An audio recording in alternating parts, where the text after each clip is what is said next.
आज मैं अपने देशवासियों से कुछ कहना चाहती हूँ। मेरा नाम है डॉक्टर नूरजहां, सेवा क्लिनिक। मैं अपने देश को ये बताना चाहती हूँ कि इस देश की आज़ादी का मतलब क्या है। 15 अगस्त सन 1947 को हमने पहला आज़ादी दिवस मनाया था।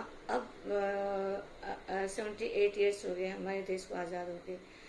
तो हमें 15 अगस्त का मतलब क्या है वो समझना पड़ेगा। 15 अगस्त का मतलब क्या है कि हमने अपने देश को आज़ाद किया, ठीक है, अंग्रेजों से। लेकिन देश आज़ाद होने का मतलब क्या है, सही मतलब क्या है। हमारे देश का आज़ाद होने का मतलब है हमारे भारत, हमारे हिंदुस्तान, हमारे इंडिया के आज़ादी का मतलब क्या है कि हमारे देश की औरतें कितनी सुरक्षित है, कितनी सेफ है।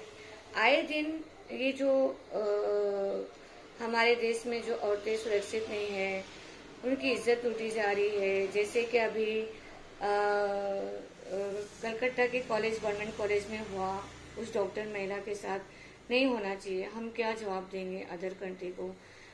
तो हमने अपने देश को कैसे बचाया। हमारे वीर योद्धा जितने भी थे हमारे, जिन्होंने बलिदान किए, फ्रीडम फाइटर, आप सब जानते हैं। हमारे फ्रीडम फाइटर को हम कैसे बुला सकते हैं।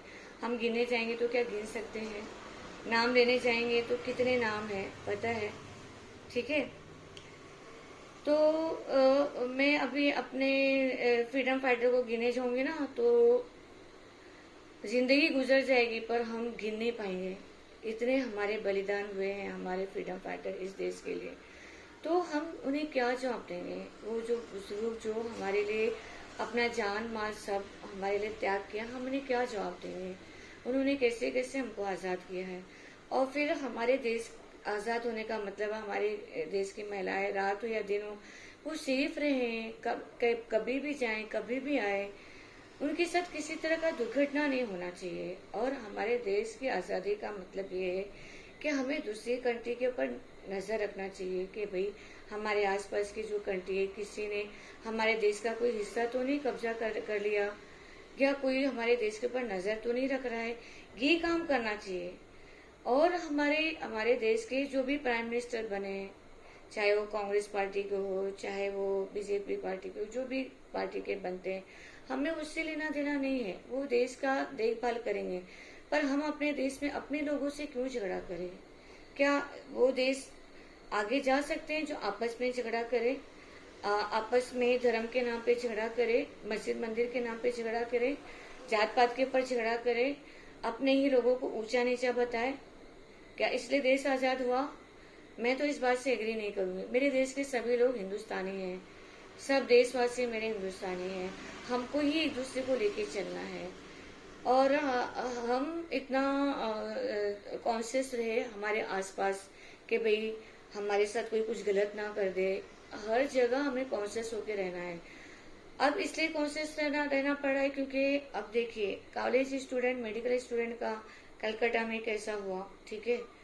उसने तो भरोसा किया था ना अपने कॉलेज के लोगों को कि भाई मेरे कॉलेज में क्यों ऐसा हो सकता है, मेरे अपने ही लोग क्यों मेरे साथ ऐसा करेंगे। कर आपने देखा बहुत बुरी तरीके से उनके साथ ये दुर्घटना हुई, उनकी इज्जत को पामाल किया गया।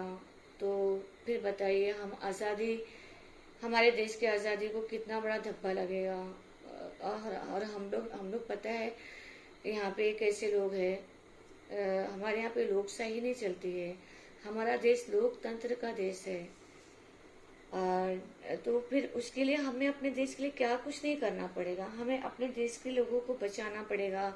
अगर कहीं जात पात के नाम पे झगड़ा हो रहा है तो हमें उसको कैसे शांति वातावरण देना चाहिए वो सोचना चाहिए।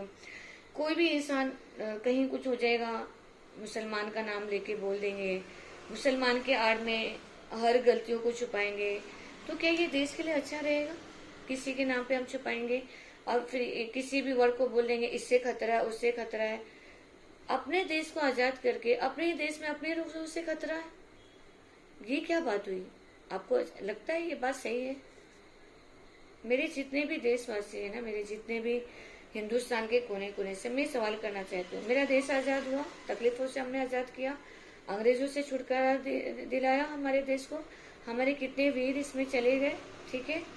और फिर अब हम ऐसा आपस में लड़े, जात पात करें अरे भाई, हमें तो ऐसा करना चाहिए कि कहीं दो जात के लोग झगड़ा करे, चाहे वो हिंदू मुस्लिम हो, चाहे वो हिंदू ईसाई हो, चाहे वो हिंदू पंजाबी हो, चाहे हिंदू दलित हो, जो भी हो, हमें भाई आपस में उस बात को ढक देना चाहिए, उसको रोक देना चाहिए और दोनों को कटघरे में खड़े करना चाहिए। भाई कौन सही है कौन गलत है, चलो उसका फैसला कानून करेगा, उसको कानून के हवाले कर दो।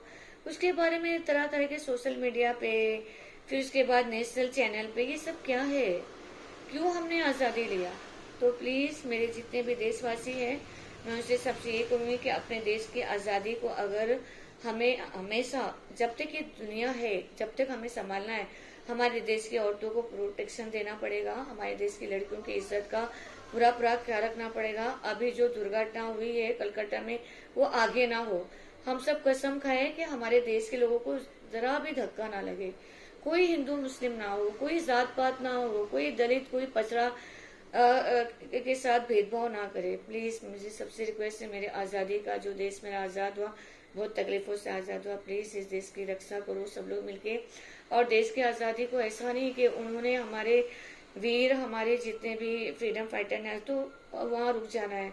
हमें हमारे देश पे हमेशा बाहर के देशों पे नजर रखना है। कोई देश हमारे पर नजर तो नहीं रख रहा है, कहीं हमारे देश का कोई हिस्सा तो कोई कब्जा नहीं कर रहा है। आसपास के जितने हमारे पड़ोसी हैं सबके साथ हमको मिलके रहना है और नजर भी रखना है कि कोई दूसरा देश हमारे देश को कब्जा ना करे। एक छोटा सी भी पार्ट कब्जा करे ना तो हम सहन नहीं कर सकते हैं। अभी बांग्लादेश में हमारे हिंदू भाइयों के साथ गलत हुआ तो क्या हम बर्दाश्त करें? बहुत तकलीफ हो रहा है। उधर का प्राइम मिनिस्टर कोई भी गिरे कोई भी आए, भी वो हमारे बांग्लादेशी तो सारा, चाहे हिंदू हो चाहे मुसलमान हो चाहे दलित हो चाहे ईसाई हो चाहे पंजाबी हो, सब बांग्लादेशी है ना। तो हम उनको कैसे कुछ बोल सकते हैं, उनको कैसे तकलीफ दे सकते हैं, उनके घरों को कैसे उजाड़ सकते हैं, वहाँ मंदिर कैसे तोड़ सकते हैं, कैसे ये सब कर सकते हैं? बांग्लादेशी ना, हर बांग्लादेशी दूसरे बांग्लादेशी को हिफाजत करेगा, चाहे वो हिंदू हो चाहे वो मुसलमान हो चाहे पंजाबी हो। मुझे बहुत तकलीफ हुआ बांग्लादेश में जिस तरीके से हिंदू भाइयों के साथ अत्याचार हुआ, मैं उसके साथ एग्री नहीं हूँ। मुझे बहुत तकलीफ हो रहा है क्योंकि बांग्लादेश मेरा पड़ोसी, वहाँ के हिंदू मेरे भाई है। तो मैं बांग्लादेशी वासियों से भी मैं रिक्वेस्ट करती हूँ आज मेरे देश की आज़ादी के 15 अगस्त के दिन कि प्लीज़ मेरे हिंदू बहन भाइयों को प्लीज़ ज़रा भी धक्का न लगने दे। उन्हें धक्का लगेगा तो हमें धक्का लगेगा मेरे देश को आज़ाद करने के लिए। इवन आप लोग भी सोचो, बांग्लादेश को आज़ाद करने के लिए कितना तकलीफ रहा कि मेरा भारत नहीं साथ दिया था आपको आज़ाद करने के लिए, मालूम है ना। तो प्लीज़ आप लोग हिंदू भाइयों का रिस्पेक्ट करें, उनको प्रोटेक्शन दे। जो आज़ादी आपकी वही आज़ादी उनकी है। तो मैं इस आज़ादी के दिन मेरे सब देशवासियों से खुल के मैंने बात किया है। हमारे जितने भी फ्रीडम फाइटर, प्लीज उनकी रिस्पेक्ट करिए, आपस में भेदभाव मत कीजिए, कोई मंदिर मस्जिद का झगड़ा मत लाइए। हमारे देश की सेफ्टी के लिए हमें इन्वाइट होकर रहना पड़ेगा। हमारी एकता ही हमारे देश की आज़ादी का पहचान है, उसकी मजबूती है। तो ये हिंदू मुसलमान प्लीज इस आज़ादी के बाद, 78 साल आज़ादी के बाद, प्लीज मैं सबसे रिक्वेस्ट करूँ बंद कर दीजिए, मेरे देश की जड़ों को खोखला मत कीजिएगा। और हमें दूसरी कंट्री की तरफ देखना है कि हमारे ऊपर कोई दूसरी कंट्री हमारे ऊपर कब्जा ना करे। हमको दूसरी कंट्री से हमारे देश को हिफाजत करना है, दूसरी कंट्री के साथ अच्छा हमें मिलजुल के रहना है और अपने देश के लिए देखना है कि भाई कोई भी देश हमारे देश की तरफ नजर उठा के ना रखे, बल्कि हमारे साथ अच्छा व्यवहार करे। ऐसा मैं नहीं बोल रही हूँ कि हमारे आस पड़ोस के लोग खराब है, ऐसा नहीं मेरा बोलने मतलब। आस पड़ोस के लोग हमारे ऊपर गलत निगाह से ना देखे, मतलब हमारे देश के ऊपर कोई गलत नजरिए से ना देखे और हमारे देश के लिए लालच ना रखे, क्योंकि मेरा देश भाई बहुत मुसीबतों से आज़ाद हुआ है। तो मैं नहीं चाहूँगी कि मेरे देश के ऊपर कोई नज़र रखे, हमारे साथ मिलजुल के रखे। अदर कंट्री से भी रिक्वेस्ट है। तो मेरे देश को हमने बहुत इससे किया है, तो हम भेदभाव में, हिंदू मुस्लिम में, जात पात में नहीं फंसेंगे आज के बाद। इस 78 आज़ादी के दिन हम कसम खाते हैं, हम हिंदू मुस्लिम सिख ईसाई सब हम भाई भाई है, हम आपस में नहीं लड़ेंगे। प्लीज मेरे सब देशवासियों से मेरी रिक्वेस्ट है, डॉक्टर नूरजहां सेवा क्लिनिक से मैं सब आप लोगों से अनुरोध करती हूँ, रिक्वेस्ट करती हूँ, प्लीज मेरे देश के लिए कुछ सोचो, भेदभाव मत करो, नो हिंदू मुस्लिम प्लीज।